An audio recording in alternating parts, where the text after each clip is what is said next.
Eccoci qua, nella location consueta, cari telespettatori, dove noi parliamo in collaborazione, come vedete alle mie spalle, con lo SPCGL del Veneto, di cose particolarmente importanti, significative. A volte sono informazioni tecniche utili, a volte sono delle situazioni che ci portano a delle ricorrenze, che è importante, di cui è importante anche parlare. Nella fattispecie, se con me in studio c'è Rosanna Bettella, ben arrivata, ben ritrovata, parliamo di adesso, poiché è entrata più che mai attiva nel coordinamento, di donne, quindi l'occasione, la ricorrenza è quella dell'8 marzo, giornata internazionale della donna, e quindi, visto che lei è responsabile del coordinamento regionale delle donne dello SPCGL, ci aiuterà a fare un po' il punto di un percorso storico in base al quale si è arrivati a questo momento, però senza tanti trionfalismi, perché in realtà 2024 si pensava di arrivarci anche con un report di numeri di un certo tipo, invece ai noi è catastrofico, quindi più che una festa, più che una celebrazione, è una grande riflessione che bisogna fare con le orecchie basse, perché certo. È triste veramente questo momento. Sì, se pensiamo che è più di un secolo che le donne, anzi vabbè, che in maniera, come dire, collettiva, diciamo che le donne stanno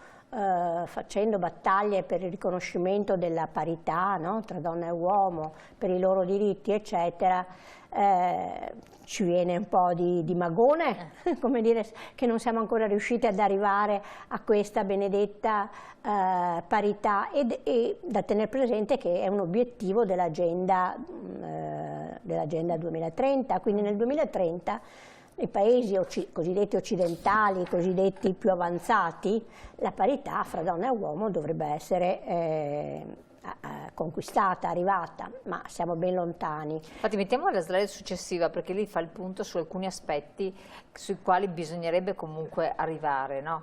Quindi da un lato senza dubbio le donne nella storia hanno avuto dei successi importanti, sì, e vanno ricordati, questo è un dato di fatto. Sì, certamente non siamo rimaste ferme alla fine dell'Ottocento e primi del Novecento, ci mancherebbe. Però l'aspetto 2, cioè riflettere sull'effettivo rispetto dei diritti delle donne, questo appunto ci lascia ancora al 1800, sì, ci fa sempre tornare indietro. In più, alla luce dell'avvenimento e della tragedia più grande che è il femminicidio, con quello che è avvenuto qualche giorno fa proprio qua vicino a Padova, insomma a Bovolenta, con l'uccisione di Sara Burattin.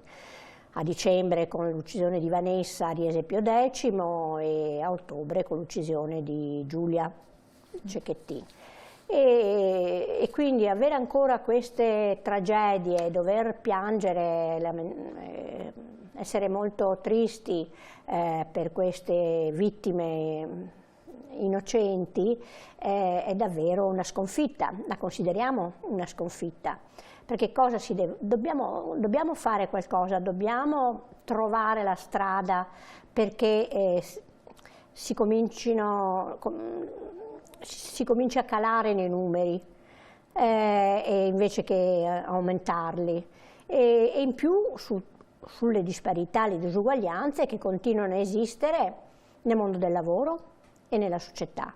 C'è stata una ricerca proprio di una settimana fa da parte dell'INPS, voluta dal Comitato di Vigilanza, in cui sono rappresentate anche le organizzazioni sindacali, sulla disparitata proprio anche in termini di pensione fra donna e uomo.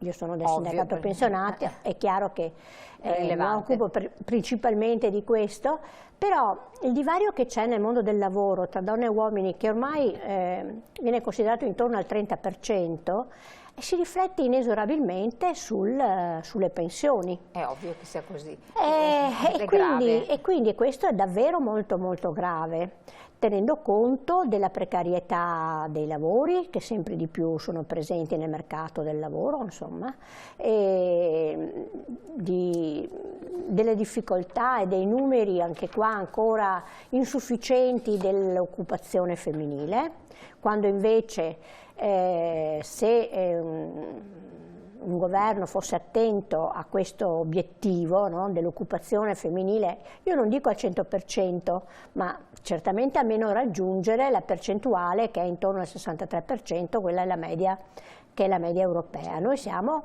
al 42-43%. Infatti, intanto io chiedo un po' più alti nel Veneto, però perché è una delle regioni in cui ci sono più fabbriche, più aziende, più insomma. Bisogna vedere le condizioni però a questo punto con cui uno assunta. Appunto, e le condizioni continuano ad essere disparitarie, diseguali, perché? Perché poi a livello sociale e familiare non c'è una condivisione degli oneri della cura che ricade solo ed esclusivamente ancora una volta sulle spalle delle donne, mentre la cura bisogna che tutti, donne e uomini, se la mettano in testa, la cura è a carico di tutti.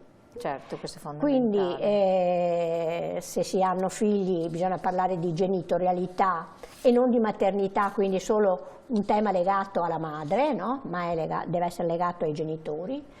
E quindi anche nel mondo del lavoro bisogna essere attenti a questo. In un paese che sta perdendo abitanti, c'è un invecchiamento sempre più elevato della popolazione, e questo è un bene, è un progresso, è segno di progresso, ma non si fanno figli.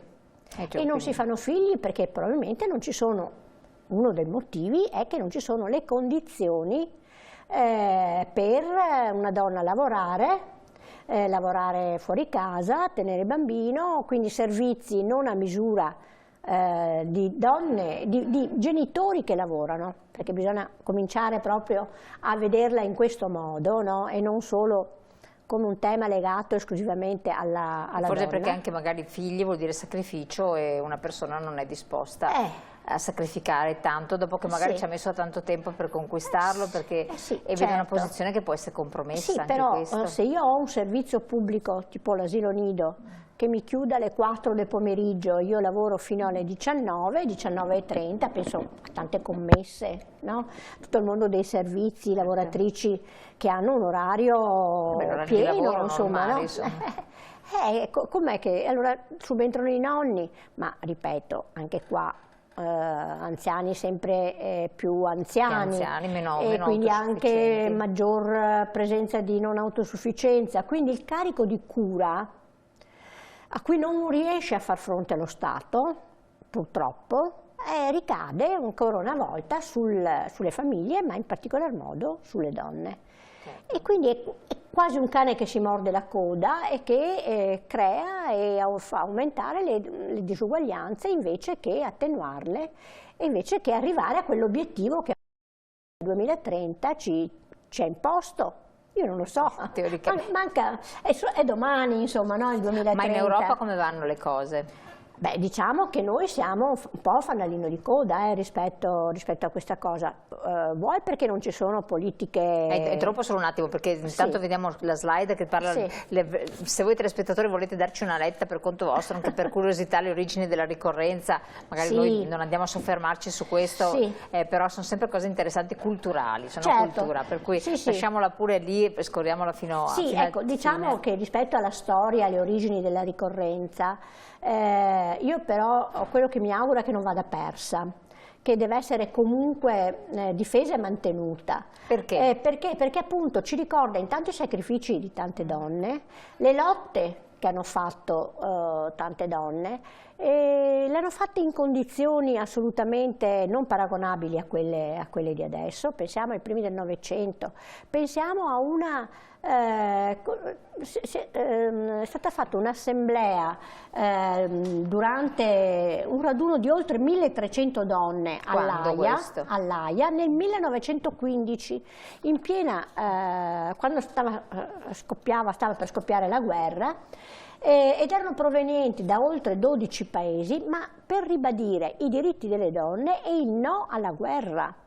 Quanto è attuale questo monito? Qui nel 1917, il 23 febbraio, 8 marzo nel calendario gregoriano, le donne in Russia protestano e scioperano per pane e pace. 4 giorni dopo lo zar si dimette e concede il diritto al voto alle donne. Sì, quindi quando le donne davvero si mettono insieme e combattono per un obiettivo comune, per un ideale comune, poi alla fine ce la fanno. Certo.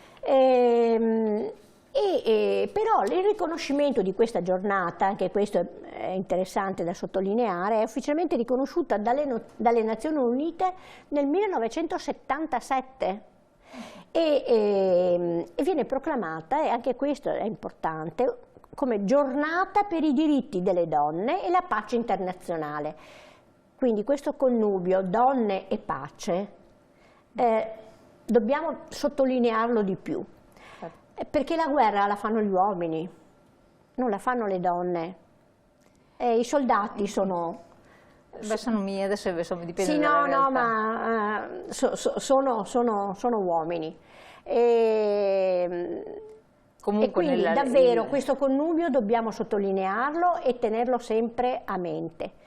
E non è un caso che poi c'è l'associazione Donne in Nero, ci sono le associazioni, tante associazioni femminili e femministe che si battono proprio per la pace. 8 marzo 2024, investire nelle donne, accelerare il progresso, e quindi l'unico modo per assicurarci economie prospere e giuste e un pianeta in salute per le future generazioni è investire, garantire i diritti sostanzialmente delle donne. Sì. Questo è importante. Poi nella slide successiva abbiamo tutte le locandine radunate. Sì, sono una piccolissima parte. tutte alcune delle principali. Perché davvero, siccome i coordinamenti donne dello SPCGL sono in ogni territorio, sia a livello provinciale che a livello di Lega.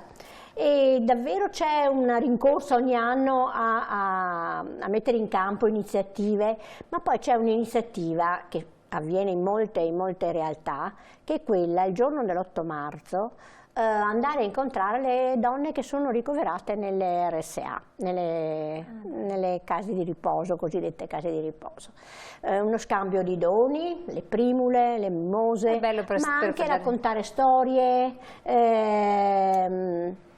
portare magari un piccolo spettacolino in alcune realtà, insomma è questa vicinanza, no? Questa sorellanza, ecco, chiamiamola così, è una bellissima che iniziativa, è davvero anche molto significativa e molto importante. Bene, Rossana Bettelli, il tempo è volato, è importante che abbiamo ricordato questo momento con le sue tappe di crescita, si auspicava di crescita e di evoluzione, se non altro facciamo delle considerazioni e riflessioni, e ringraziamo il coordinamento delle donne a livello nazionale dello SPCGL, quello Veneto poi in modo particolare, per tutte le iniziative. Vi auguriamo buon lavoro perché ce n'è da fare, e a voi naturalmente, cari telespettatori, lascio la pubblicità, buon proseguimento, perché noi ci vediamo dopo per approfondire altre tematiche, tutte sempre molto interessanti.